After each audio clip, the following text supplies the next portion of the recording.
Hello guys, we are back with our next lecture. In this lecture, let us go through the question GATE CSE 1993. Okay, so the question is a ROM. So basically, what is the full form of a ROM, guys? ROM is nothing but a read-only memory, right? Okay. To store a truth table of a binary multiplier. Okay, so we are going to store a truth table of a binary multiplier.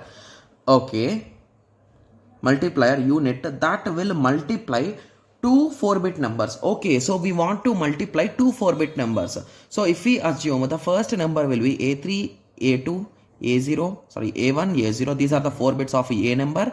Similarly, B3, B2, B1, B0. So we want to multiply these two numbers. Okay, and we need to find the result with the help of ROM. Okay, so this sounds a bit odd, but anyway, let us continue. The requirement to accomplish the truth table is m words into n bits. So write the value of m and n. Okay. So this question, now I understood the logic. Okay, so the main thing that you should understand is if you want to multiply or to do any operation, what do you need, guys? Okay, so you need an arithmetic logical unit and you need a storage, right? Yes, but what did they say here? They told that they are going to give only one read-only memory. Means you cannot write in that, right? So I cannot write my name Ishwar in that, right? Yes, so in that way it is a fixed memory. Okay, so now if I want to do any multiplication, okay, so any random number, so it's binary, guys, remember, don't write 987 like that. So any kind of binary number, so it might be 4 ones into 4 ones, or it might be 0001 into 0001. So any multiplication I should be able to do with this ROM, right? Yes. Okay, so now we understood the question. Okay, so now let us try to analyze it. Okay, so in a ROM we are going to store the things, right? Yes, so how we can store the things? You can store in a way like, okay, so what is the multiplication? So you can start writing in this way, right? So if both the numbers are 0, okay, the result is 0. So what if both the numbers are maximum? Okay, so what is the maximum number with the 4 bits, guys? It is a 15, right? 1, 2, 4 and 8, 12, 13, 14, 15. Yes, so it is indirectly 15 into 15, right? Yes, so 5 5s is a 25, 5 1s are 5, 7, 5 1s are 5, 1 1s are 1. So it is a nothing but a 225, right? So how we can represent a 225 in terms of a binary, guys?